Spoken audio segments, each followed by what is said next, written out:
What's up, class? My name is Anthony McBroom. I'm an accounting major. So hopefully the goal one day is to become an accountant or maybe even a tax auditor. So if you need your taxes done, you know where to go. Hit up your boy. But today we're not talking about math. Not a lot of people like math, but you know what a lot of people do like is the outdoors. And today we're at Castle Rock State National Park. Boom, show the people the awesome structure. There's little caves in it. It almost looks like a meteor from outer space. But today we're gonna be talking about the impacts of wilderness expedition. But obviously, I'm out here in the wilderness, so the aim isn't just to talk about them, but I also want to show you along the way what I have found to be 100% true. And that is that wilderness expeditions, with their combination of physical exertion, environmental immersion, and social interactions, offer profound benefits for mental health, self-esteem, and promote overall well-being that traditional therapeutic methods can't offer. So today, we're going to go along on a journey, and we're going to see exactly what we can find by ourselves.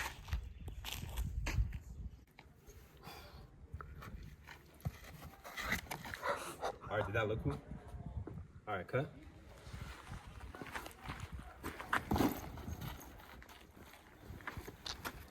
Yo, still me. We're gonna be doing some jump cuts in this video, right? Like I'm out there on the field doing my own research, but at the same time, I've also compiled a handful of sources for me to really be able to like drive the point of just how beneficial wilderness expeditions are for mental well-being.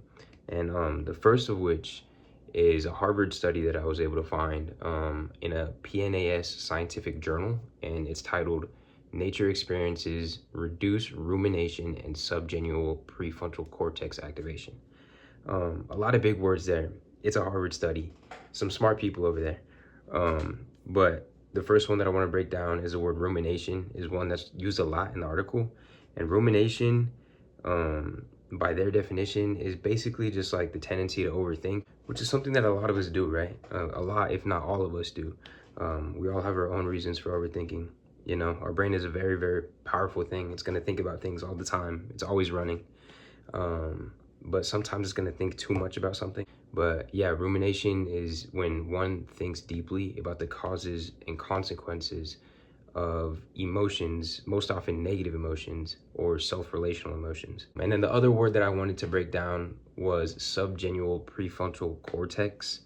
Another big word, but that's basically just the section of the brain that is responsible for processing emotions. But now that we know what some of those big words mean, the actual aim of this article was to prove the existing links between rapid urbanization and the increasing percentage of humans dealing with mental health issues. So to prove these existing links, what they did was they took 38 healthy participants and they divided them up into two separate groups.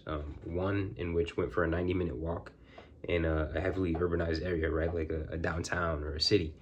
And the other group went on a 90-minute walk in just pure nature, covered with nothing but flowers, trees, and grass. But before these groups went on their walks, all 38 participants were given a self-assessment survey just to kind of get a feel for where their heads were at, what they're thinking about, how confident they felt, how stressed they felt.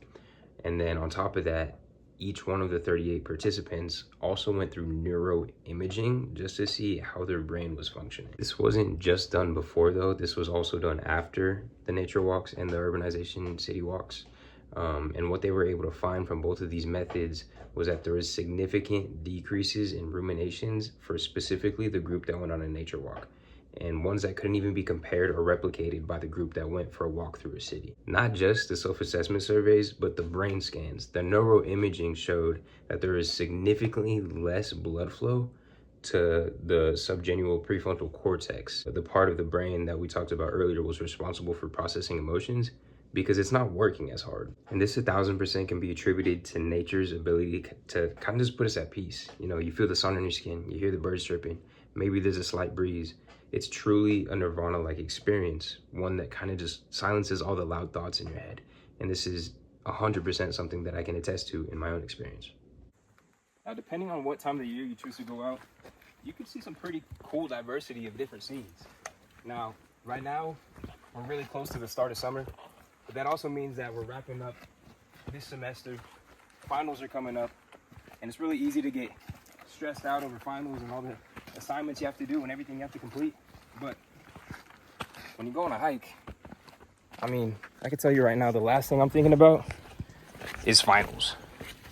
How could you think about assignments when you're crawling through rocks and you come up to a point and you look at this?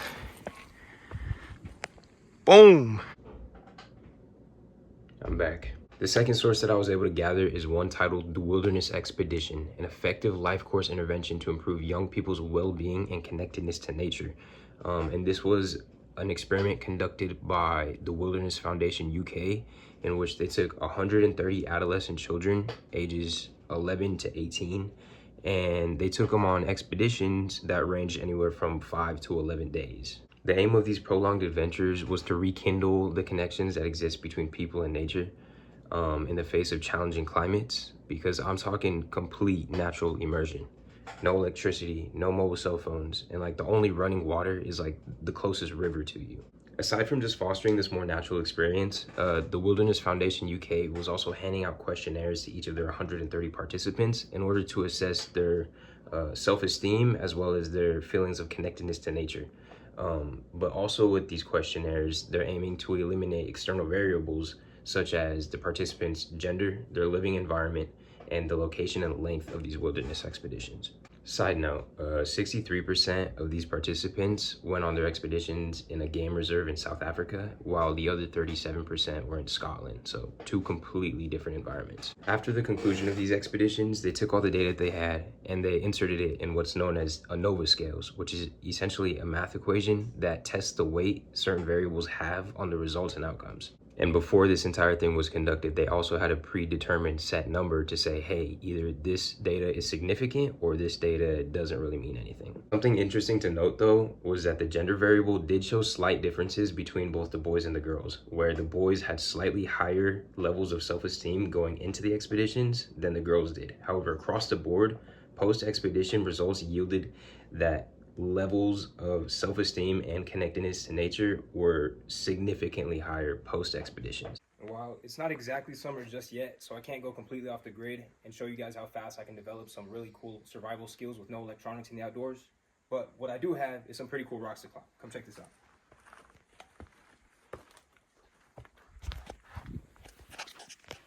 Boom! Look at this. And if you go just a little bit further, you got a little cave you could chill in. Similar to my last source, with the objective of measuring the impact of these more natural experiences, my last and final source is titled The Perceived Long-Term Influence of Youth Wilderness Expeditions in Participants' Lives. This was an experiment conducted by the British Exploring Society, which is an organization that regularly sends adolescents on extended excursions, this time 3 to 6 weeks in length. And instead of measuring the impact of these expeditions immediately after their conclusion, this time they allowed a minimum of 29 years and a maximum of 66 years to elapse before eventually coming back to these participants and asking, how did it affect you? Recorded through a mixture of questionnaires as well as in-person interviews, there were 7 prominent recurring phrases that popped up, which included connecting with others, fulfilling potential, development of outdoor knowledge and skills, knowing thyself, sharing the experience with others, impact on academic and professional life, as well as connecting with nature and the outside world. And of the 144 participants, 94% of them had concluded that this experience was both meaningful and enjoyable to them, with over half of them claiming that this was a top 5 life experience, just getting out and away from all the electronics and all the noise from the outside world. With claims such as life-changing even being thrown into some of the interviews. I said it already, but I'll say it again. This is 1000% something I can attest to with my own personal life experience. I think part of my love for hiking really stemmed from just going outside and exploring with my parents at a really young age. And one of the more notable hikes that I've ever done in my life was one in Yosemite called Half Dome. That's an 18-mile round trip hike where you go 9 miles straight up a mountain and then another 9 straight down the mountain. I'll pop up a picture right here. Boom. I was about 12 years old when I did this hike, but I was a kid that was full of energy and excitement for exploration, and I absolutely loved this hike. And of course, it didn't get done without a couple tantrums thrown along the way and a couple piggyback rides, but this is something that even today I can say is one of my most notable accomplishments in life. I did an 18 round trip mile hike when I was just 12 years old. And there's been so many times where I stare at an assignment or I stare at something daunting and I'm like, I don't know if I could do this. And then I think back to that little 12-year-old me that was just so excited to get outside and explore. And it's still something that I kind of use to my own power where I'm like, oh, I could do this too. Like this is nothing compared to something that I've already done. But it's something that's it's boosted my esteem throughout life. It's something that's one of my biggest accomplishments and something that I wouldn't trade that experience for the world. If there's anything I want you to take away from this video, it's to get outside, you know, enjoy the world that birthed us, enjoy the beautiful green and blue colors, enjoy the yellow flowers, the red roses, all of the above. It's truly a beautiful experience and one that can even be life-changing. And I'll leave it off with this video that I took from this most recent Castle Rock hike that I think is pretty damn cool.